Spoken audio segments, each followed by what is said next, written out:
Tem uma frase do Buda histórico, do Siddhartha, que diz que ficamos tão habituados à mentira, que quando a verdade vem, bate nossa porta, nós mandamos a verdade embora.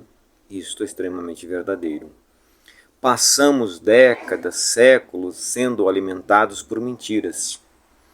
E hoje, esse período no qual tudo começa a eclodir e muitas coisas que estavam no domínio de poucas pessoas começam a ser acessíveis para aqueles que buscam, este período vai chocar muito.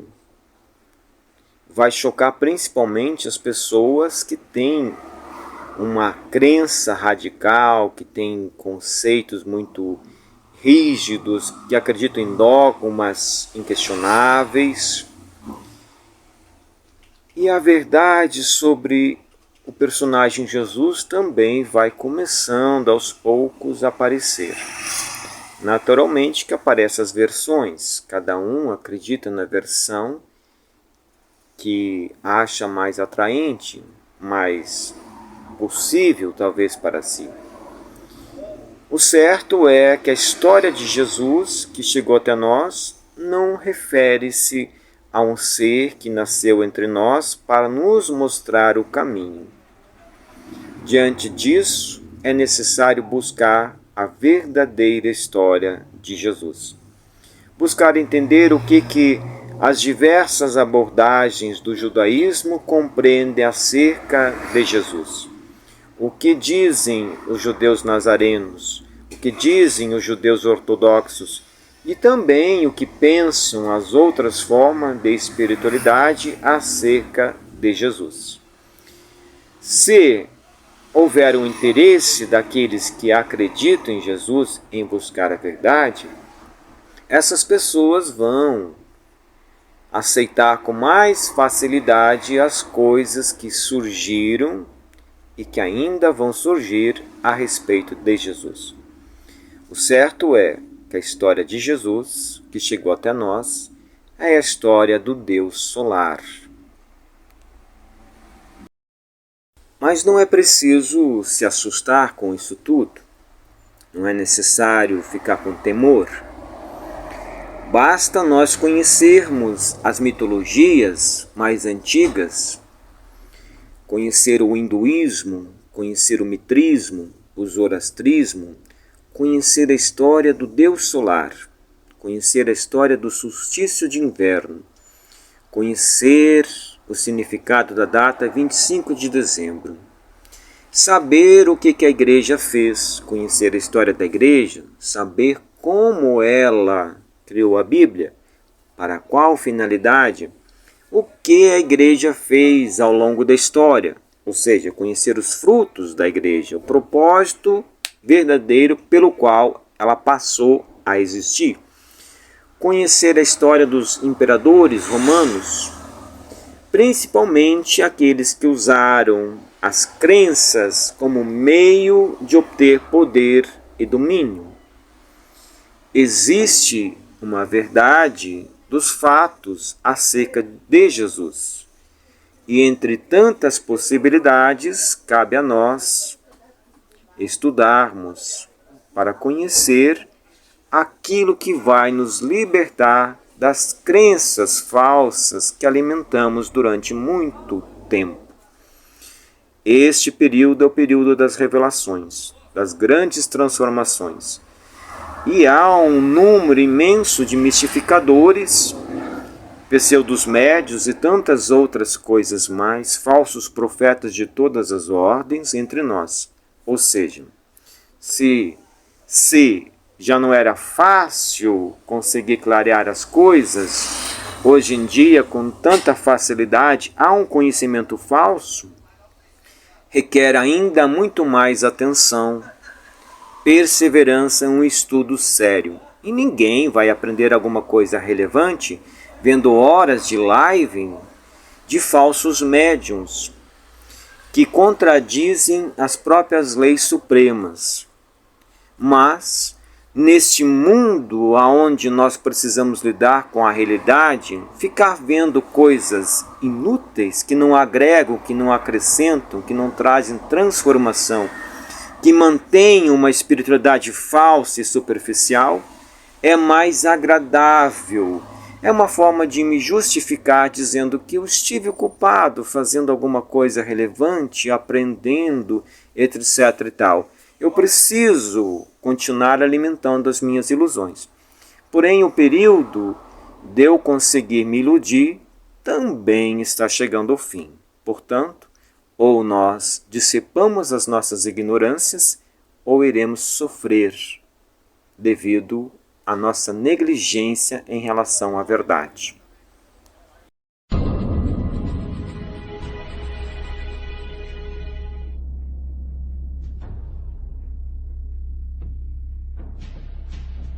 Este é o Sol. Desde o ano 10.000 a.C., a história abunda em pinturas e escritos que refletem o respeito e a adoração dos povos por este astro. E é simples entender o porquê, com seu aparecimento todas as manhãs, trazendo visão, calor e segurança, salvando-os do frio e da escuridão da noite repleta de predadores. Sem ele, todas as culturas perceberam que não haveriam colheitas nem vida no planeta. Estas realidades fizeram do Sol o astro mais adorado de todos. Todavia, muitos estavam atentos também às estrelas. As estrelas formavam padrões que lhes permitiam reconhecer e antecipar eventos que ocorrem de tempos em tempos, tais como eclipses e luas cheias. Eles catalogaram grupos celestiais daquilo que conhecemos hoje como constelações. Esta é a Cruz do Zodíaco, uma das mais antigas imagens na história da humanidade. Ela representa o trajeto do Sol através das 12 maiores constelações no decorrer de um ano. Ela também representa os 12 meses do ano, as 4 estações, solstícios e equinócios. O termo zodíaco está relacionado com o fato das constelações serem antropomorfismos ou personificações, como pessoas ou animais.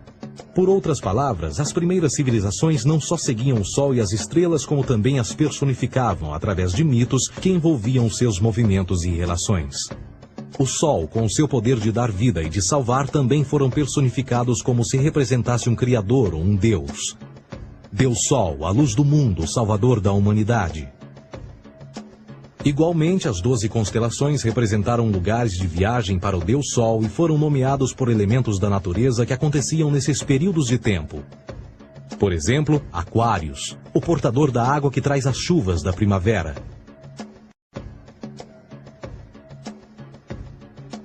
Este é Horus. Ele é o Deus Sol do Egito de 3.000 a.C. Ele é o Sol antropomorfizado e a sua vida é uma série de mitos alegóricos que envolvem o movimento do Sol no céu. Dos antigos hieróglifos egípcios conheceu-se muito sobre esse Messias solar. Por exemplo, Horus, sendo o Sol, tinha como inimigo o Deus Sete, que era a personificação das trevas ou da noite. E metaforicamente falando, todas as manhãs Horus ganhava a batalha contra Sete. E no fim da tarde, Sete conquistava Horus e o enviava para o mundo das trevas. Será importante frisar que trevas versus luz ou bem versus mal tem sido uma dualidade mitológica onipresente que ainda hoje é usada em muitos níveis. No geral, a história de Horus é a seguinte. Horus nasceu em 25 de dezembro da Virgem Isis Mary. O seu nascimento foi acompanhado por uma estrela no oeste, que por sua vez foi seguida por 3 reis em busca do Salvador recém-nascido. Aos 12 anos era uma criança prodígio nos ensinamentos, e aos 30 anos ele foi batizado por uma figura conhecida por Anup, e assim começou o seu ministério. Horus teve 12 discípulos e viajou com eles, fazendo milagres tais como curar os enfermos e andar sobre as águas. Horus também era conhecido por vários nomes como a Verdade, a Luz, o Filho Adorado de Deus, o Bom Pastor, Cordeiro de Deus, entre muitos outros. Depois de ter sido traído por Tifão, Horus foi crucificado, enterrado por 3 dias e então ressuscitou.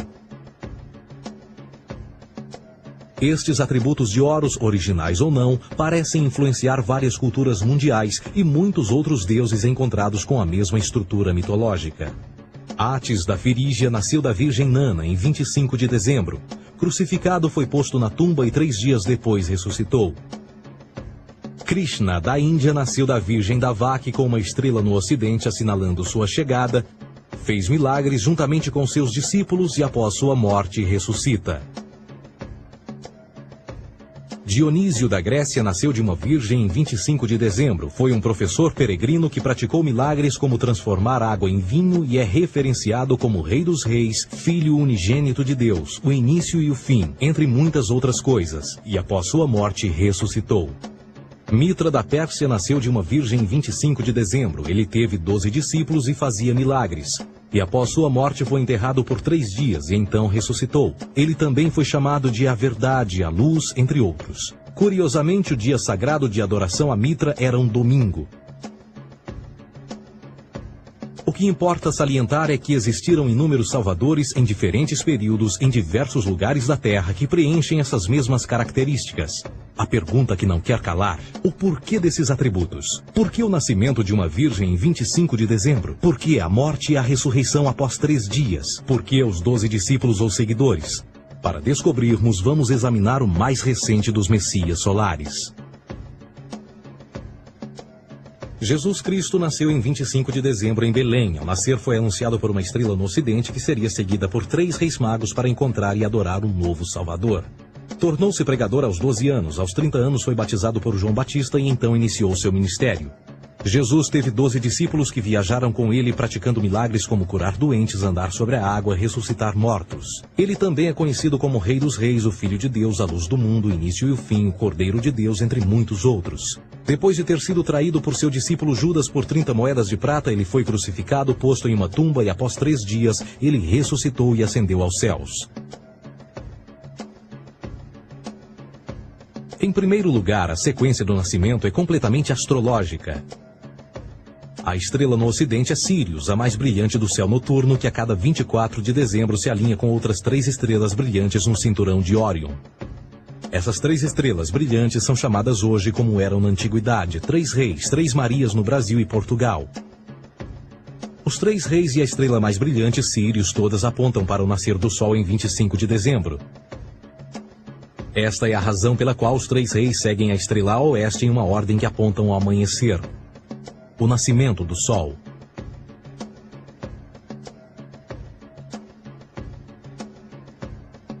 A Virgem Maria é a constelação de Virgo, também conhecida como Virgo, a Virgem. Virgo em latim significa virgem. Virgo também é conhecida como a Casa do Pão. E a representação de Virgo é uma virgem segurando um feixe de espigas de trigo. Esta Casa do Pão e o seu símbolo das espigas de trigo representa agosto e setembro, a época das colheitas. Por sua vez, Belém é a tradução ao pé da letra de a Casa do Pão. Belém também é a referência à constelação de Virgem, um lugar no céu, não na terra. Existe outro fenômeno muito interessante que ocorre em 25 de dezembro, é o solstício de inverno. Do solstício de verão ao solstício de inverno, os dias se tornam mais curtos e frios. Da perspectiva de quem está no hemisfério norte, o Sol parece se mover para o sul, ficar menor e mais fraco. O encurtamento dos dias e o fim das colheitas conforme se aproxima o solstício de inverno, simbolizando o processo de morte. Era a morte do Sol. Pelo 22º dia de dezembro, o falecimento estava completamente realizado e faz com que atinja seu ponto mais baixo no céu. Aqui algo curioso acontece. O Sol para de se mover por 3 dias. Durante estes 3 dias, o Sol fica pelas redondezas da constelação do Cruzeiro do Sul, ou Alfa Crucis. Depois desse período, em 25 de dezembro, o Sol se move 1 grau, dessa vez para o norte, trazendo perspectiva de dias maiores, mais calor e a primavera. E assim se diz: o Sol morreu na cruz, ficou morto por 3 dias, apenas para ressuscitar ou nascer mais uma vez. Esta é a razão pela qual Jesus e muitos outros deuses solares compartilham da ideia de crucificação, morte por 3 dias e o conceito da ressurreição. É o período de transição do Sol antes de mudar para a direção contrária no hemisfério norte, trazendo a primavera e assim a salvação. Todavia, eles não celebram a ressurreição do Sol até o equinócio da primavera, ou Páscoa. Isto é porque no equinócio da primavera o Sol domina oficialmente o mal, as trevas, assim como o período diurno se torna maior que o noturno. e o revitalizar da vida na primavera emerge. Agora, provavelmente, a analogia mais óbvia de todas neste simbolismo astrológico são os 12 discípulos de Jesus. Eles são simplesmente as 12 constelações do zodíaco com que Jesus, sendo o Sol, viaja. De fato, o número 12 está sempre presente ao longo da Bíblia.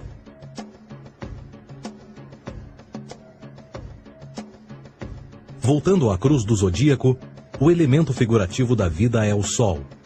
Isto não é uma mera representação artística ou ferramenta para seguir os movimentos do Sol. Era também um símbolo espiritual pagão. Uma logografia similar a isto. Isto não é um símbolo do cristianismo.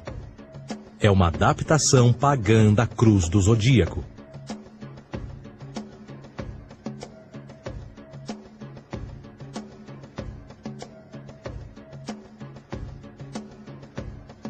Esta é a razão pela qual Jesus, nas primeiras representações, era sempre mostrado com a sua cabeça na cruz. Jesus é o Sol, Filho de Deus, a luz do mundo. O Salvador a erguer-se, que renascerá, assim como o Sol faz todas as manhãs. A glória de Deus que defende contra a força das trevas. Assim como renasce a cada manhã, e que pode ser visto através das nuvens, lá em cima nos céus, com a sua coroa de espinhos ou os raios de sol.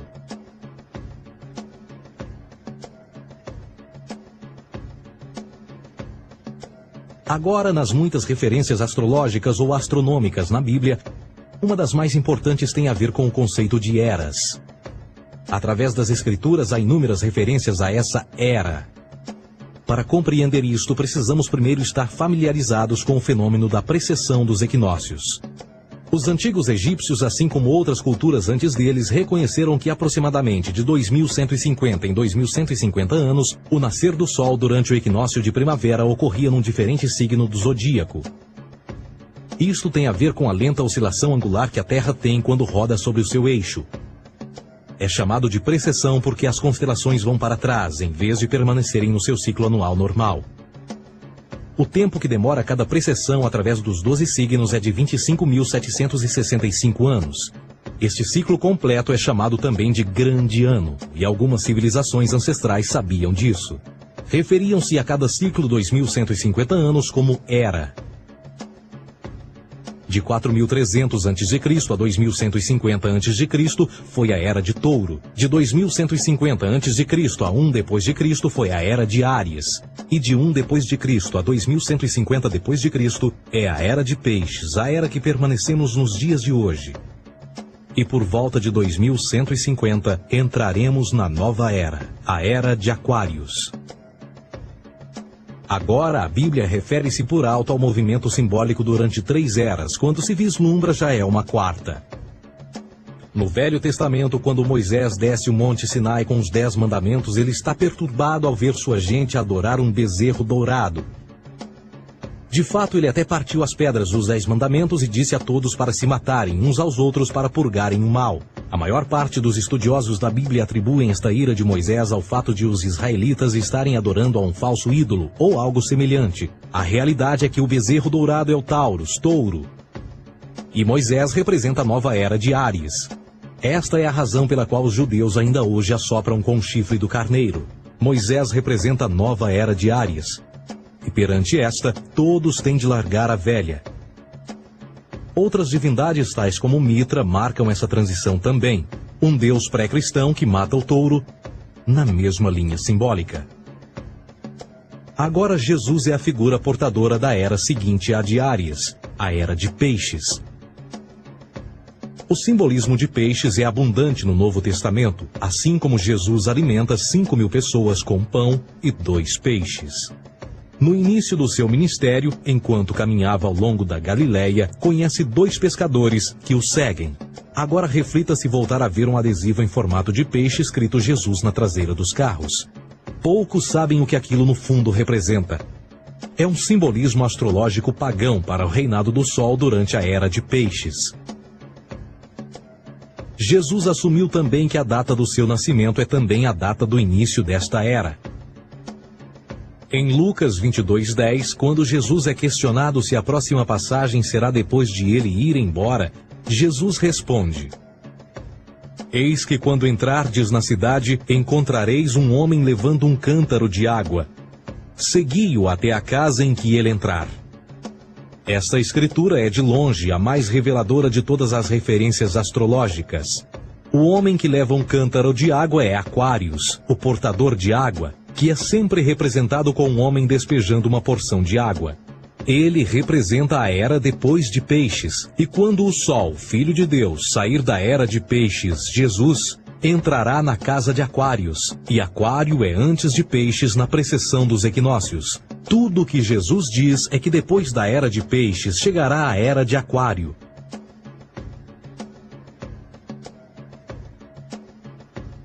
Agora todos já ouvimos falar sobre o fim do mundo. Deixando à parte o lado cartunista no livro de Apocalipse, a espinha dorsal nesta ideia surge em Mateus 28:20, onde Jesus diz: Eu estarei convosco até o fim do mundo, dos séculos em português. Contudo, na tradução inglesa da Bíblia, a palavra mundo está mal traduzida. A palavra realmente usada era aion, que significa era. Eu estarei convosco até o fim da era, o que no fundo é verdade. Jesus, como personificação solar de Peixes, irá acabar quando o Sol entrar na era de Aquário. Este conceito de fim dos tempos e do fim do mundo é uma má interpretação desta alegoria astrológica. Vamos dizer que aproximadamente 100 milhões de brasileiros acreditam que o fim do mundo está próximo. Além disso, o personagem de Jesus, literalmente e astrologicamente um híbrido, só demonstra o quão plágio do deus Sol Horus do Egito, Jesus é. Por exemplo, inscrito há 3.500 anos atrás, nas paredes do templo de Luxor, no Egito, estão imagens da Enunciação, da Imaculada Concepção, do nascimento e da adoração a Horus. As imagens começam com o anúncio à Virgem Ísis de que ela irá gerar Horus, que Nefe, o Espírito Santo, irá engravidar a Virgem, e depois o parto e a adoração, e que é não mais do que o milagre da concepção de Jesus. Na verdade, as semelhanças entre Horus e Jesus são flagrantes.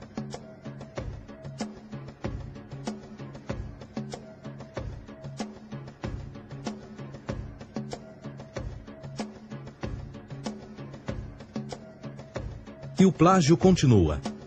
A história de Noé e da sua arca é tirada diretamente das tradições. O conceito de dilúvio é presente em todas as antigas civilizações, em mais de 200 diferentes citações em diferentes períodos e tempos. Contudo, não será preciso ir muito além da fonte pré-cristã para encontrar a epopeia de Gilgamesh, escrita em 2600 a.C. Esta história fala sobre grandes inundações ordenadas por Deus, uma arca com animais salvos e até mesmo o libertário retornar da pomba, entram em concordância com a história bíblica, entre muitas outras semelhanças. E depois há a história plagiada de Moisés, sobre o nascimento de Moisés. Disse que ele foi colocado numa cesta de cana e lançado ao rio para evitar um infanticídio. Ele foi mais tarde salvo pela filha de um rei e criado por ela como um príncipe. Esta história do bebê numa cesta foi retirada do mito de Sargão de Acade por volta de 2250 a.C.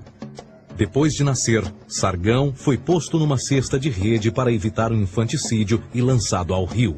Foi depois salvo e criado por Aqui, uma esposa da realeza acádia. Além disso, Moisés é conhecido como legislador, portador dos 10 mandamentos e da lei mosaica. Contudo, a ideia de a lei ser passada de um deus para um profeta numa montanha é também antiga. Moisés é somente um legislador numa longa linha de legisladores na história mitológica. Na Índia, Manou foi o grande legislador. Na ilha de Creta, Minos ascendeu ao monte Ida, onde Zeus lhe deu as leis sagradas. Enquanto que no Egito, Moisés tinha nas suas pedras tudo o que Deus lhe disse. E no que diz respeito a estes 10 mandamentos, foram retiradas a papel químico do feitiço 125 do Livro dos Mortos do Antigo Egito. O que é que o Livro dos Mortos dizia? Eu nunca roubei, tornou-se tu nunca roubarás. Eu nunca matei, tornou-se nunca matarás. Eu nunca menti, tornou-se nunca levantarás falsos testemunhos. E por aí adiante. A religião egípcia é, no fundo, a base fundamental para a teologia judaico-cristã. Batismo, vida após a morte, julgamento final, imaculada concepção, ressurreição, crucificação, a arca da aliança, circuncisão, salvadores, comunhão sagrada, dilúvio, Páscoa, Natal, a passagem e muitas outras coisas e atributos são ideias egípcias, nascidas muito antes do cristianismo ou judaísmo. Justin Martyr, um dos primeiros historiadores e defensores cristãos, escreveu: quando nós, cristãos, dizemos que Jesus Cristo, nosso Mestre, foi produzido sem união sexual, morreu e ressuscitou e ascendeu aos céus, nós não propomos nada de muito diferente do que aqueles que propõem e acreditam tal como nós, nos filhos de Júpiter. Numa escrita diferente, Justin Martyr diz: ele nasceu de uma virgem. Aceite isto em comum com o que você acredita dos Perseus. É óbvio que Justin e outros cristãos cedo souberam como o cristianismo era semelhante a outras religiões pagãs. Contudo, Justin tinha uma solução. Para além de tudo o que sabemos, o diabo era em quem mandava. O diabo teve a ambição de chegar primeiro que o Cristo e criou essas características para o mundo pagão. Fundamentalist Christianity, fascinating. These people actually believe the world is 12,000 years old. Swear to God. I actually asked one of these guys, okay, dinosaur fossils. He says, dinosaur fossils? God put those here to test our faith.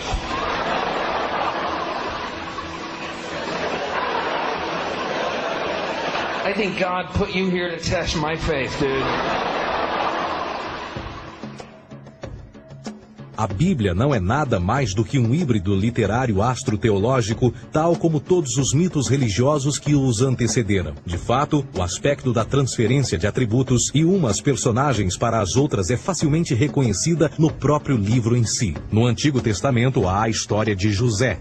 José era um protótipo de Jesus. José nasceu de um milagre, Jesus nasceu de um milagre. José tinha 12 irmãos, Jesus tinha 12 discípulos. José foi vendido por 20 pratas, Jesus foi vendido por 30 pratas. Irmão Judá sugere a venda de José. O discípulo Judas sugere a venda de Jesus. José começa os seus trabalhos aos 30, Jesus começa aos 30 também. Os paralelismos continuam.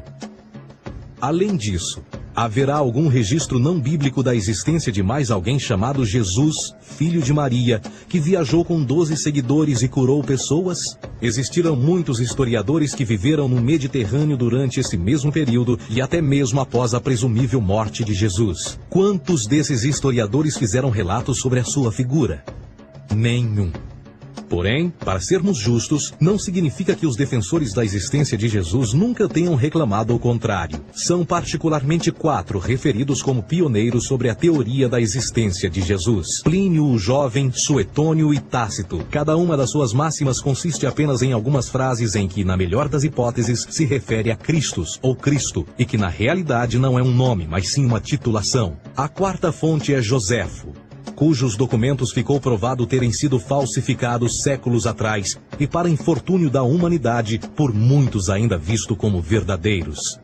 Poderá alguém ter se aproveitado das ideias renascer dos mortos, a ascensão ao reino dos céus e a prática de milagres e que a partir daí tenha começado a surgir nos registros históricos? Não, porque uma vez pesadas as evidências, há grandes probabilidades da figura conhecida como Jesus nunca sequer ter existido.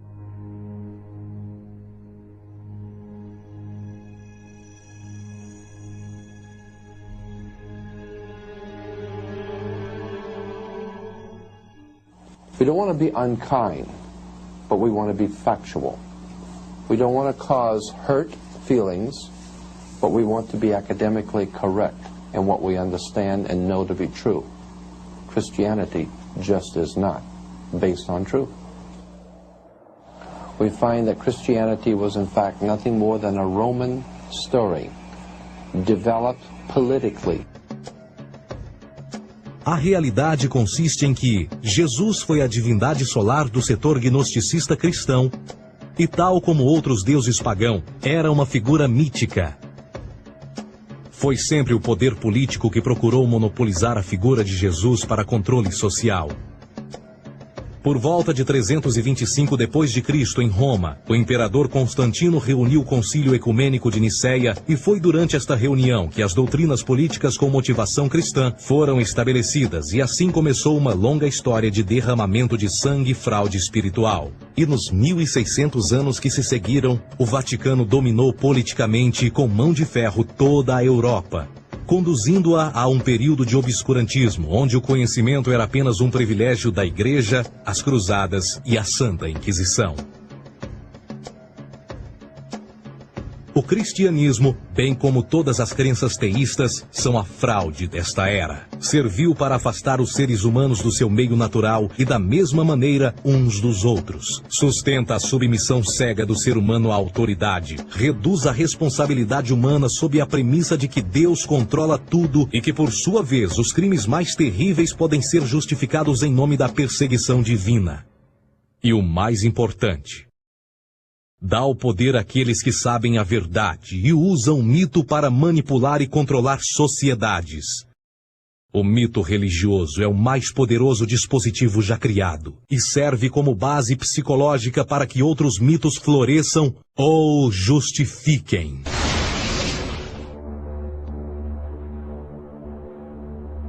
A myth is an idea that, while widely believed, is false. In a deeper sense, in the religious sense, a myth serves as an orienting and mobilizing story for a people. The focus is not on the story's relation to reality, but on its function. A story cannot function unless it is believed to be true in the community or the nation. It is not a matter of debate. If some people have the bad taste to raise the question of the truth of the sacred story, the keepers of the faith do not enter into debate with them. They ignore them or denounce them as blasphemers.